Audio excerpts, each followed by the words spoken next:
فرزند زہرا یہ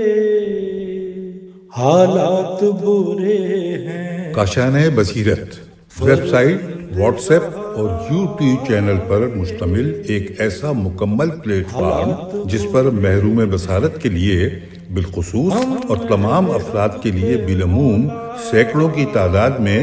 مستند اسلامی کتب دستیاب ہیں۔ لہذا گزارش ہے کہ آپ اپنی ذمہ داری نبھاتے ہوئے کاشانۂ بصیرت کی ویب سائٹ کو وزٹ، واٹس ایپ چینل کو فالو اور یوٹیوب چینل کو سبسکرائب کرنے کے ساتھ ساتھ بیل آئیکن کو پریس کیجئے تاکہ آپ علم کے حصول کے ساتھ ساتھ مذہب اہل بیت کی اشاعت میں بھی اہم کردار ادا کرتے رہیں۔ کاشانۂ بصیرت حالات برے ہیں۔ ایک مرتبہ پھر آپ کی خدمت میں حاضر ہوں، اور یہ اس سلسلے کی ریکارڈنگ نمبر ہے اس کا 15۔ کتاب ہے انقلاب مہدی اجل اللہ تعالی فرجک، مصنف ہیں حجت الاسلام آیت اللہ ناصر مکارم شیرازی۔ جس صفحے سے آج کی ریکارڈنگ کی ابتدا کریں گے وہ ہے صفحہ نمبر 226۔ لیکن اس عنوان سے یہ بتانا میں ضروری سمجھتی ہوں کہ جس عنوان کو ہم پڑھ رہے تھے پچھلی ریکارڈنگ میں وہ تھا قائم آل محمد حضرت مہدی اجل اللہ تعالی فرجہ کریم کی طولانی عمر پر اعتراضات۔ اس عنوان سے ہم نے کچھ تحقیق پڑھی تھی اور پھر انہوں نے سب ٹائٹلز بنائے ہوئے تھے۔ پہلا جو ہم نے پڑھا وہ تھا کیا طبعی عمر کی حد معین ہے، اور آج ہم 226 صفحے پر یہ دوسرا عنوان ہے، سب ٹائٹل ہے، وہ ہے استثنائی افراد کا وجود۔ تو آئیے اس کو پڑھنا شروع کرتے ہیں اللہ کے بابرکت اور با صفات نام کے ساتھ۔ بسم اللہ الرحمن الرحیم۔ اگر ہم گزشتہ بحث سے چشم پوشی کرتے ہوئے یہ مان لیں کہ اپنی فطرت اولیہ کی بنا پر انسان کی عمر معین ہے، پھر بھی آپ اس موضوع کو عمومیت نہیں دے سکتے، کیونکہ معمولاً زندہ موجودات میں ایسے استثنائی افراد ضرور پائے جاتے ہیں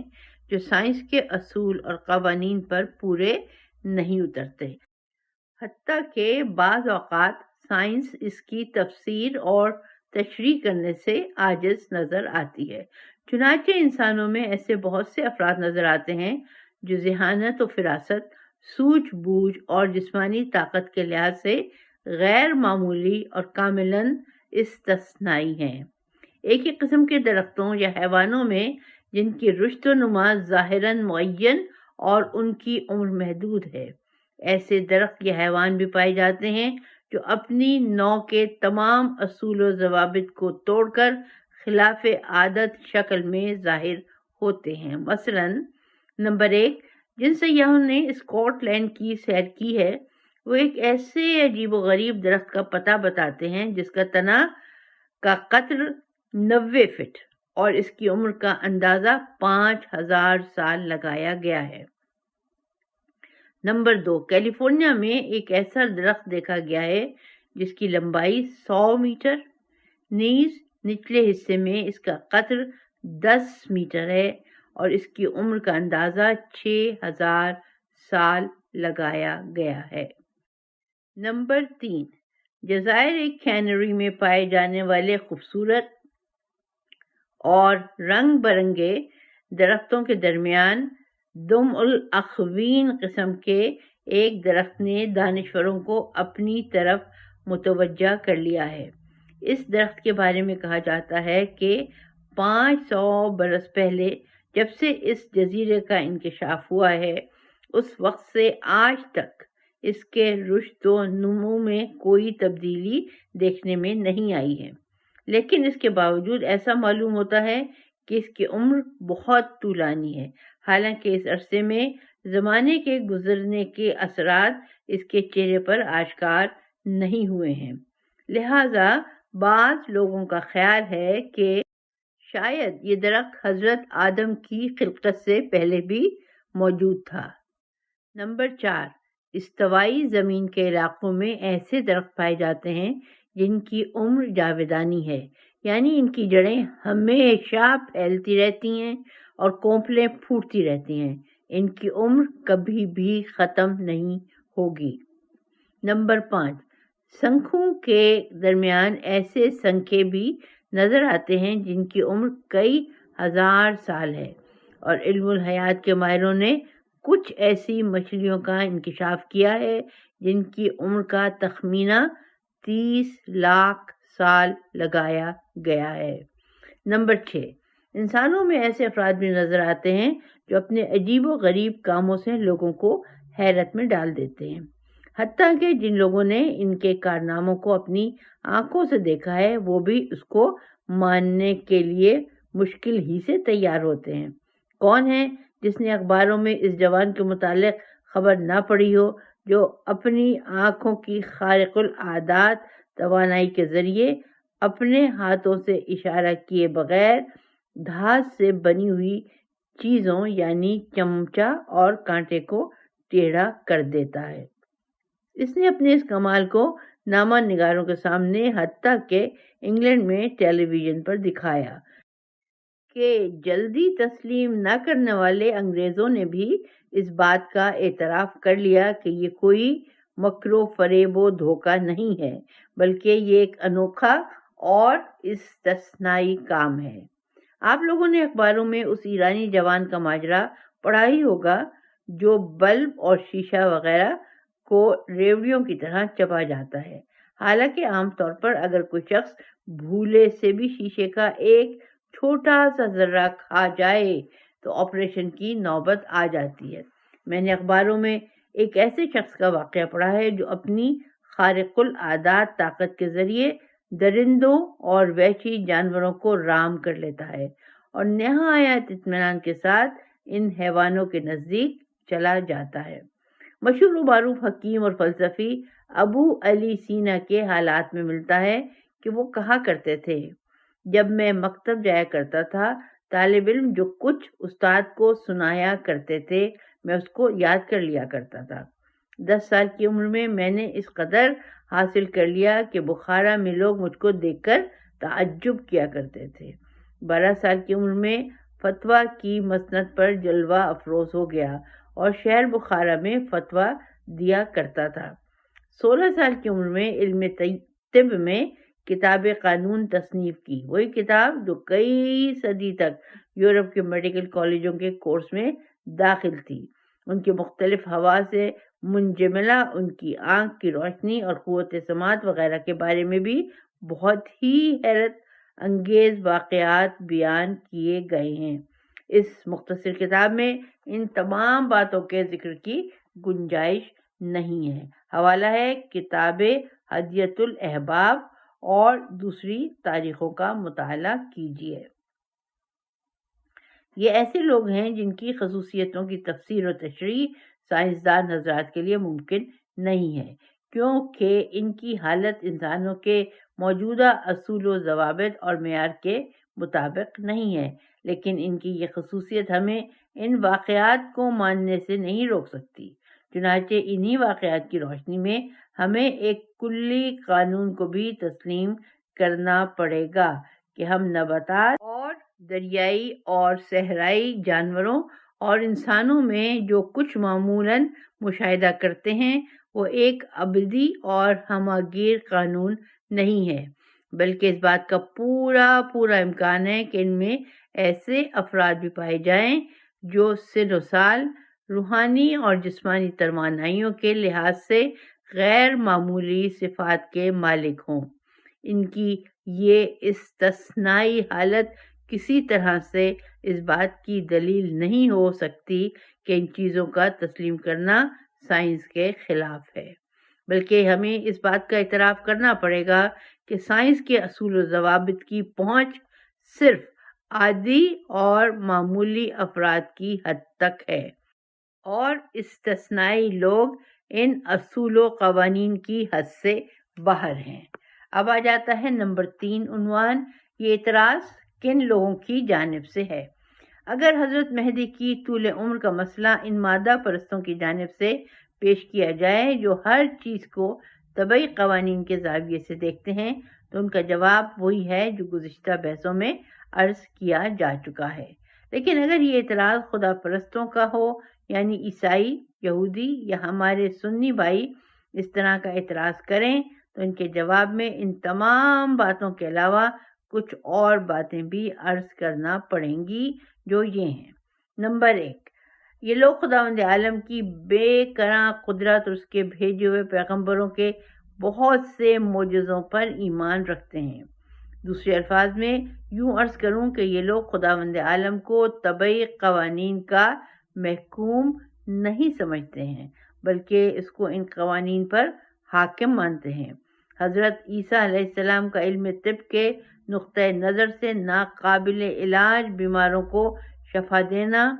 مردوں کو زندہ کر دینا، یا ایک عصا کے ذریعے حضرت موسیٰ علیہ السلام کے حیرت انگیز معجزے، ید بیضا اور اس غیر معمولی واقعے کے ساتھ دریائے نیل کو پار کر جانا ایسے واقعات ہیں جسے یہ سب مانتے ہیں۔ تو کیا یہ واقعات سائنس اور طبعی اصول و قوانین و معیار کے مطابق ہیں؟ اس بات میں کسی شک و شبہ کی گنجائش نہیں ہے کہ اس قسم کے واقعات کی تفسیر و تشریح کے لیے تمام مذاہب کے پیروکار بیک زبان یہی کہیں گے کہ تمام طبعی قوانین و اسباب کی تاثیر خداوند عالم کے احکام کے تابع ہے۔ اگر وہ کسی دوسری چیز کا ارادہ کر لے تو وہی چیز ہو جائے گی۔ خداوند عالم کا ارادہ طبعی اسباب و علل کے مافوق ہے۔ اگر شروع ہی سے ایسا ہوتا کہ سارے انسان مرنے کے بعد دوبارہ زندہ ہو جاتے، مادرزاد اندھے کچھ عرصہ بیتنے کے بعد بینا ہو جاتے، یا انسان کی حد اوسط عمر 1000 سال ہوتی، تو کیا کسی شخص کو ان باتوں سے تعجب ہوتا اور وہ انہیں عقلی قوانین کے برخلاف سمجھتا؟ ہرگز نہیں۔ بس معلوم ہوا کہ اس طرح کے قوانین کی خلاف ورزی عقلی اور منطقی قوانین کی مخالفت نہیں ہے، بلکہ معمولی اور عادی امور کی مخالفت ہے، کہ معمولی افراد کو دیکھتے دیکھتے ہم ان امور سے مانوس ہو گئے ہیں۔ نمبر 2، اس دور کے تمام عیسائیوں کا عقیدہ ہے کہ حضرت عیسیٰ کو دشمنوں نے پھانسی کے تختے پر چڑھا کر مار ڈالا اور آپ کو دفن کر دیا، لیکن چند دنوں کے بعد حضرت عیسیٰ قبر سے نکل کر آسمان پر چلے گئے اور آپ آج بھی زندہ ہیں۔ مسلمان بھی اگرچہ قرآن کے قول کے مطابق حضرت عیسیٰ علیہ السلام کے قتل ہو جانے کو تسلیم نہیں کرتے، لیکن آپ کے زندہ ہونے پر ایمان رکھتے ہیں، اور گنتی کے چند آدمیوں کے علاوہ تمام مسلمان دانشور آپ کی حیات کو تسلیم کرتے ہیں۔ اگر یہ استثناء عقل کے خلاف نہیں ہے اور اس بات کا امکان ہے کہ ایک انسان مرنے اور دفن ہونے کے بعد دوبارہ زندہ ہو جائے اور اس کی عمر تقریباً 2000 سال ہو، تو پھر اس سے بھی زیادہ آسان مسئلے کو کس طرح محال، خلاف عقل، خلاف منطق، خلاف سائنس کہا جا سکتا ہے، کیونکہ یہاں تو صرف 1100 برس کی بات ہے۔ نمبر 3، حضرت نوح کی طولانی عمر سے کسی بھی مسلمان کو انکار نہیں ہے، کیونکہ قرآن مجید میں بہت صراحت کے ساتھ ذکر ہوا ہے کہ آپ نے لوگوں کو 950 سال تک توحید اور دین الہی کی طرف دعوت دی ہے۔ اس کا حوالہ ہے سورہ عنکبوت آیت نمبر 14۔ اسی طرح سے ہم حضرت خضر اور آپ کی غیر معمولی طولانی عمر کے بارے میں بہت کچھ جانتے ہیں۔ تعجب تو یہ ہے کہ کچھ لوگ اپنی جگہ پر ان تمام باتوں کو ماننے کے باوجود جب حضرت مہدی علیہ السلام کی طول عمر کے بارے میں شیعوں کے عقیدے کا مسئلہ سامنے آتا ہے تو حیرت و تعجب سے انگشت بدنداں ہو جاتے ہیں اور انکار کے طور پر سر ہلانے لگتے ہیں، اور ان کے ہونٹوں پر ایک ایسی تمسخر آمیز مسکراہٹ ظاہر ہو جاتی ہے جس کا مقصد یہ ہے کہ کیا کوئی اس طرح سے مخالف عقل و منطق و عقائد کو بھی مان سکتا ہے؟ اور یہ ہے ایک بام دو ہوا کا سب سے بہترین نمونہ۔ لیکن جیسا کہ گزشتہ صفحات میں بیان ہوا، خداوند عالم کی بے کرا قدرت اور اعجاز کے مسئلے پر خدا پرستوں کے ایمان سے قطع نظر طول عمر کا مسئلہ عقل اور سائنس کے نقطۂ نظر سے بھی ثابت ہو چکا ہے۔ اس سلسلے میں صرف ایک مشکل باقی رہ جاتی ہے، اور وہ یہ ہے کہ ہم صمیم قلب سے اس بات کی کوشش کریں کہ اپنے کو نامعقول تعصبات اور غلط رسم و رواج کی قید سے آزاد کر لیں، آزادی کے ساتھ بحث کریں، صرف دلیل، عقل اور منطقی کی چوکھٹ پر سر جھکائیں اور غلط تعصبات کے غلام نہ بنیں۔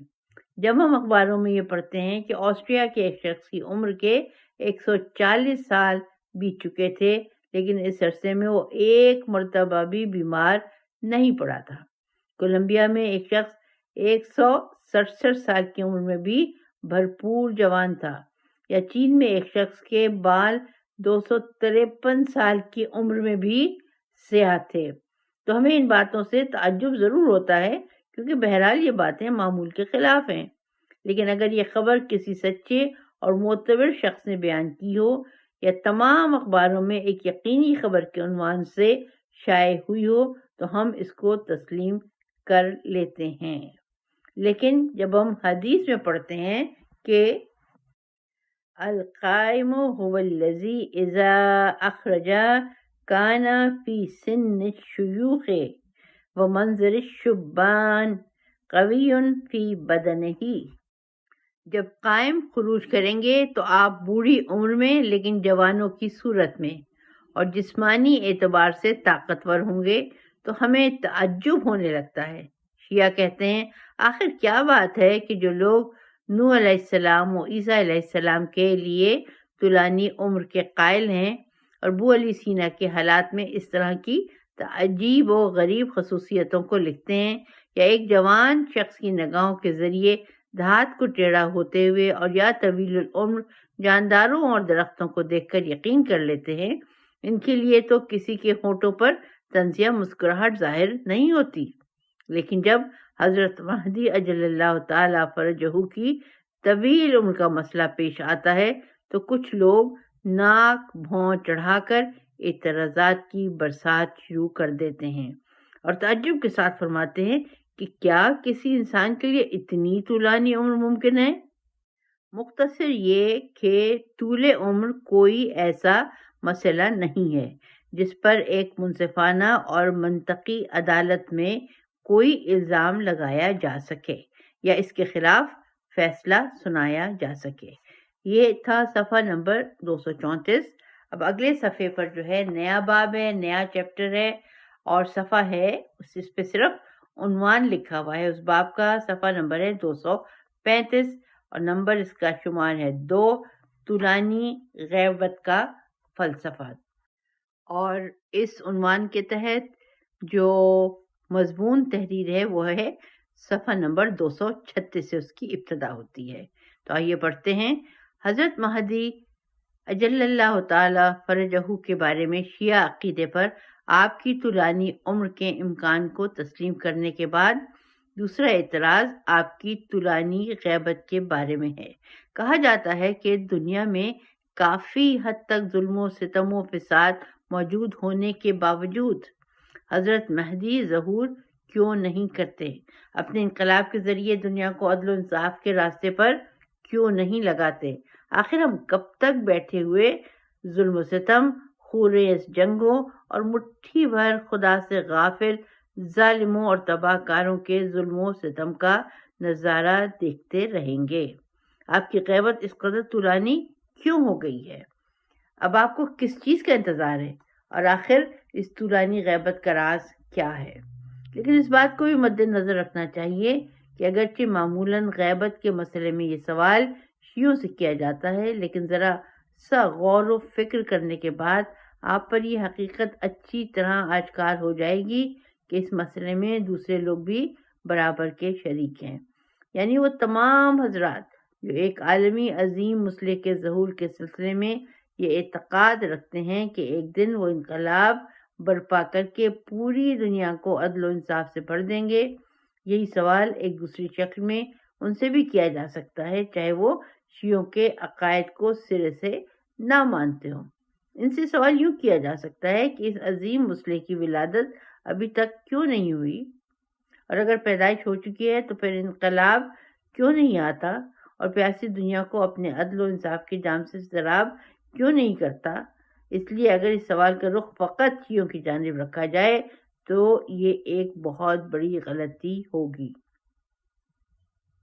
دوسرے لفظوں میں اس میں شک نہیں ہے کہ طول عمر کا مسئلہ گزشتہ بحث اور زمانہ غیبت میں امام کے وجود کے فلسفہ آئندہ بحث کے بارے میں صرف شیعوں ہی سے سوال کیا جا سکتا ہے،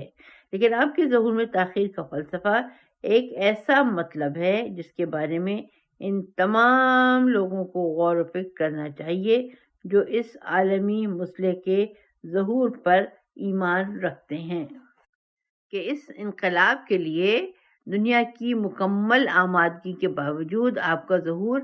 کیوں نہیں ہو رہا۔ بہرحال اس سوال کا ایک جواب مختصر ہے اور ایک مفصل۔ مختصر جواب یہ ہے کہ ہماگیر اور عالمگیر انقلاب کے لیے صرف ایک لائق اور شائستہ رہبر کا وجود ہی کافی نہیں ہے، بلکہ ضرورت ہے کہ عوام بھی آمادہ ہوں۔ لیکن افسوس ہے کہ دنیا ابھی اس طرح کی حکومت کو برداشت کرنے کے لیے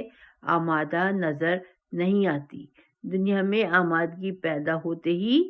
آپ کا ظہور اور قیام یقینی ہے۔ اور جہاں تک مفصل جواب کا تعلق ہے تو اولاً جیسا کہ پہلے بھی عرض کیا جا چکا ہے، اس بات کو ہمیشہ مد نظر رکھنا چاہیے کہ حضرت مہدی کے قیام کے منصوبے پر تمام پیغمبروں کے قیام کے منصوبے کی طرح صرف طبعی اور عام اسباب و ذرائع کو کام میں لاتے ہوئے عمل ہوگا، اور کسی صورت میں بھی یہ کام معجزے کے ذریعے انجام نہیں پائے گا۔ معجزہ استثنائی چیز ہوتا ہے، اور چند استثنائی مقامات کے سوا آسمان پیشواؤں کے اصلاحی منصوبوں میں اس کا عمل دخل نظر نہیں آتا۔ یہی وجہ ہے کہ ہر نبی نے اپنے مقاصد کو ترقی دینے کے لیے ہمیشہ اپنے زمانے کے اسلحے، لائق افراد کی تربیت، ضروری صلاح و مشاورت، مؤثر منصوبوں،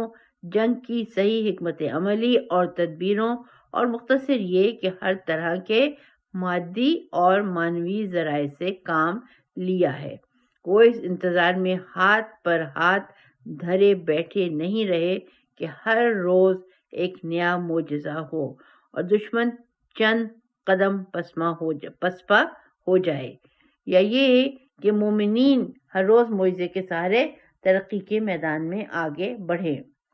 لہذا عالمی سطح پر عقل و عدل کی حکومت کے منصوبے پر بھی عمل کرنے کے لیے کچھ استثنائی مقامات کے علاوہ مادی اور معنوی وسائل و ذرائع سے کام لیا جائے گا۔ دوسرے الفاظ میں یوں کہا جا سکتا ہے کہ حضرت مہدی اپنے ساتھ کوئی نیا دین نہیں لائیں گے، بلکہ خداوند عالم کے انہی انقلابی منصوبوں پر عمل کریں گے جن پر ابھی تک عمل نہیں ہوا ہے۔ آپ کی ذمہ داری صرف تعلیم و تربیت، نصیحت و سفارش، لوگوں کو ڈرانا اور پیغام کو پہنچا دینا ہی نہیں ہے، بلکہ آپ کا یہ فریضہ ہے کہ ان تمام اصول و قوانین کو نافذ کرائیں جو علم و ایمان کی حکومت کے سائے میں ہر طرح کے ظلم و ستم اور ناحق امتیازات کا خاتمہ کر دیں۔ اور یہ بات اپنی جگہ پر مسلم ہے کہ ایسے منصوبے کا نفاذ اس وقت تک ممکن نہیں ہے جب تک کہ سماج اس کو قبول کرنے کے لیے تیار نہ ہو۔ ثانیاً، مذکورہ بالا بنیادی اصول کی روشنی میں ہمارے اس قول کی وضاحت ہو جاتی ہے جس میں ہم ظہور کی تاثیر کا سبب انسانی معاشرے کی عدم آمادگی کو قرار دیتے ہیں، کیونکہ اس قسم کے ظہور اور انقلاب کے لیے کم از کم چند قسم کی آمادگیوں کی ضرورت ہے۔ نمبر 1، نفسیاتی آمادگی، اور بریکٹ میں لکھا ہے سچائی تسلیم کرنے کی آمادگی۔ ضرورت ہے کہ لوگ اس دنیا کی بے سر و سامانی، ظلم و ستم کا مزہ خوب اچھی طرح چکھ لیں۔ ضرورت ہے کہ دنیا اس بات کو اچھی طرح سے سمجھ لے کہ انسانی ذہن کے بنائے ہوئے قانون دنیا میں عدل و انصاف برقرار رکھنے کی توانائی اور صلاحیت نہیں رکھتے ہیں۔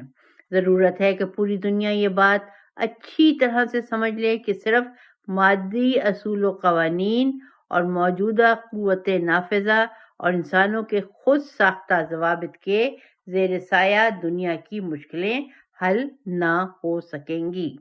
بلکہ دن بدن یہ مشکلیں بڑھتی ہی جائیں گی، نیز ان کی گتھی سلجھنے کے بجائے اور بھی الجھتی جائے گی۔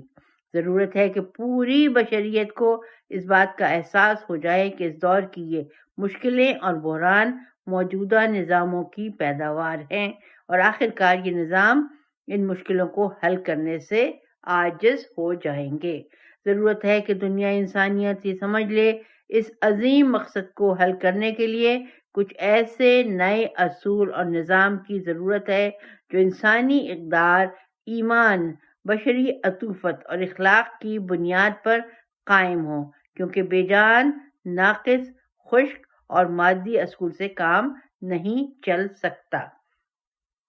ضرورت ہے کہ پوری دنیا میں عوام کا سماجی شعور اس حد تک بیدار ہو جائے کہ وہ یہ بات سمجھ سکیں کہ ٹیکنالوجی کے میدان میں ترقی کا مطلب یہ نہیں ہے کہ حتماً بشریت کو بھی ارتقاء حاصل ہو جائے گی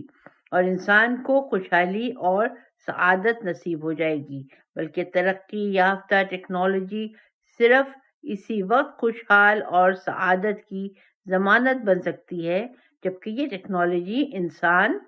اور مانوی اصول و قوانین کے زیر سایہ ہو، ورنہ یہی ترقی یافتہ ٹیکنالوجی انسانیت کی تباہی اور بربادی کا سبب بن جائے گی، اور ہم اپنی زندگی میں کئی مرتبہ اس بات کا مشاہدہ کر چکے ہیں۔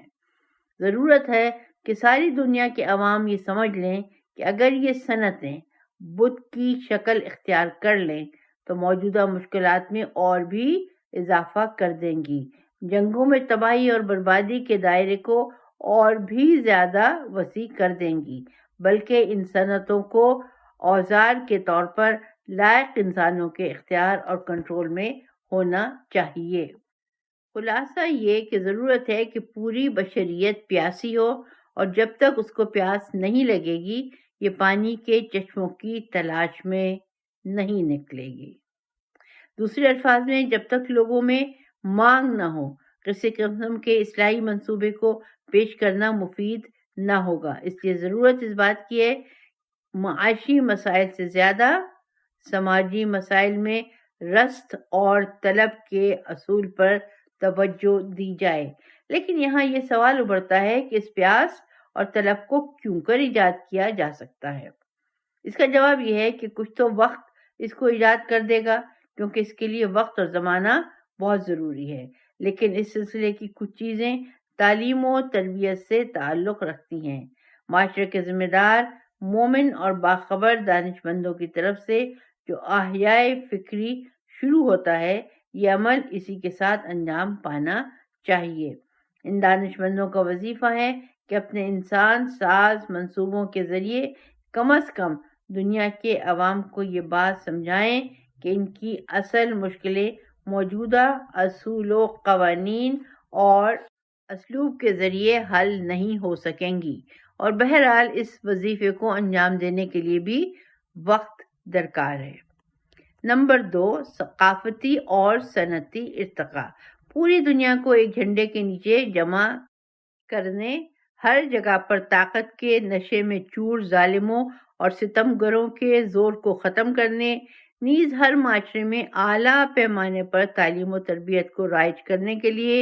اور اس مسئلے کو اچھی طرح سے سمجھانے کے لیے کہ نسل، زبان اور جغرافیائی حدود کا فرق اس بات کی دلیل نہیں ہے کہ پوری دنیا کے عوام آپس میں مل جل کر بھائی بھائی کی طرح سے صلح و صفا، عدل و انصاف، اخوت و برابری کے ساتھ زندگی بسر نہیں کر سکتے۔ اس کے علاوہ ایسے صحیح اور مفید اقتصادی نظام کو فراہم کرنے کے لیے جو تمام انسانوں کے لیے کافی ہے، ضروری ہے کہ ایک طرف انسانوں کی معلومات میں اضافہ ہو، ان کی علمی سطح بلند ہو اور دوسری طرف صنعت کے میدان میں ترقی ہو۔ ایسے وسائل ایجاد کیے جائیں جو پوری دنیا کو آپس میں ملا کر ان کے درمیان سری اور دائمی رابطہ برقرار کر سکیں، اور ظاہر ہے کہ اس کام کے لیے بھی کافی وقت کی ضرورت ہے۔ اگر دنیا کے گوشے گوشے سے فوری طور پر رابطہ برقرار نہ ہو سکتا ہو تو پھر ایک حکومت پوری دنیا کے نظم و نسق کو کیسے سنبھال سکے گی؟ پوری دنیا کی حکومت کو ایسے وسائل کے سہارے چلانا کیسے ممکن ہے جن کے ذریعے دور دراز مقام پر ایک پیغام بھیجنے کے لیے کئی سال درکار ہوں؟ جو روایات حضرت مہدی علیہ السلام کے انقلاب کے زمانے میں دنیا کے لوگوں کی زندگی کی کیفیت بیان کرتی ہیں، انشاءاللہ اس پر سیر حاصل بحث کروں گا۔ ان کے مطالعے سے یہ پتہ چلتا ہے کہ اس زمانے میں صنعت اور ٹیکنالوجی خاص طور سے حمل و نقل اور مواصلاتی آلات کے میدان میں اس حد تک ترقی کر چکی ہوگی کہ دنیا کے بر اعظم عملی طور پر چند نزدیک شہروں کی صورت اختیار کر لیں گے۔ مشرق اور مغرب ایک گھر کے مانند ہو جائیں گے۔ زمان و مکان کی مشکل پورے طور پر حل ہو چکی ہوگی۔ البتہ ممکن ہے کہ ان میں سے بعض چیزیں اسی زمانے میں جست اور صنعتی انقلاب کے ذریعے انجام پذیر ہوں، لیکن پھر بھی اس زمانے کی آمد پر ایک طرح کی علمی آمادگی موجود ہونا چاہیے تاکہ اس صنعتی انقلاب کے لیے زمین ہموار رہے۔ نمبر 3، ایک انقلابی ضربتی قوت کی تربیت۔ آخر میں ضروری ہے کہ اس انقلاب کے لیے دنیا میں ایک ایسے گروہ کی تربیت کی جائے جو اس عظیم مسلح کی انقلابی فوج کے اصلی حصے کو تشکیل دے سکے، چاہے وہ اقلیت ہی میں کیوں نہ ہو۔ اس دہکتے ہوئے جہنم کے درمیان کچھ پھول بھی کھلنا چاہیے تاکہ وہ گلستان کا پیش خیمہ بن سکیں۔ اس شور زدہ زمین میں کچھ پودے بھی لگنا چاہیے تاکہ وہ دوسروں کو بہار کی آمد کی نوید دے سکیں۔ اس مہم کے لیے بہت ہی زیادہ شجاع، فداکار، باخبر، ہوشیار، دلسوز اور جاں باز افراد کو تربیت کرنے کی ضرورت ہے، چاہے اس کام میں کئی نسلیں گزر جائیں تاکہ اصلی خزانے آشکار ہو جائیں اور انقلاب کے اصلی عناصر فراہم ہو جائیں۔ اس کام کے لیے بھی اچھا خاصا وقت درکار ہے، لیکن سوال یہ ہے کہ اس قسم کے افراد کی تربیت کون کرے؟ اس سلسلے میں اس بات کو ذہن میں رکھنا چاہیے کہ یہ اسی عظیم راہبر کی ذمہ داری ہے کہ وہ براہ راست یا بالواسطہ اس منصوبے کو شروع کرے۔ انشاءاللہ آئندہ بحث میں اس سلسلے میں تفصیل کے ساتھ گفتگو کروں گا۔ اسلامی روایات میں امام کی غیبت کے طولانی ہونے کی وجوہات میں سے ایک وجہ یہ بھی بتائی گئی ہے کہ مقصد یہ ہے کہ لوگوں کا امتحان ہو جائے اور ان میں جو سب سے بہتر ہو اس کا انتخاب کر لیا جائے۔ ممکن ہے کہ یہ احادیث انہی مطالب کی طرف اشارہ کر رہی ہوں جن کو ابھی عرض کر چکا ہوں۔ اس اجمال کی تفصیل یہ ہے کہ خداوند عالم انسانوں سے جو امتحان لیتا ہے وہ اس دنیاوی امتحان کی طرح لوگوں کو استعداد سے مطلع ہونے کے لیے نہیں ہے، بلکہ اس امتحان کا مقصد یہ ہے کہ لوگوں میں جو استعداد موجود ہے ان کو پروان چڑھایا جائے تاکہ صلاحیتیں ابھر کر سامنے آ جائیں، نیز سوالے اور ناسوالے افراد کی صفوں میں امتیاز ہو جائے۔ دوسرے الفاظ میں یوں عرض کیا جا سکتا ہے کہ ان امتحانات کا مقصد یہ ہے کہ لوگوں میں آمادگی پیدا کی جائے اور موجودہ آمادگیوں کو ترقی دی جائے، پروان چڑھایا جائے، کیونکہ خداوند عالم ہر چیز سے باخبر ہونے کے سبب اس بات کا محتاج نہیں ہے کہ امتحان کے ذریعے لوگوں کے بارے میں معلومات حاصل کرے۔ چنانچہ مجموعی طور پر اس بحث سے حضرت مہدی علیہ السلام کی غیبت کے اس قدر طولانی ہونے کی ضرورت اچھی طرح واضح ہو چکی ہے۔ یہ تھا صفحہ نمبر 244، اور یہاں پر ہم آج کی اس ریکارڈنگ کو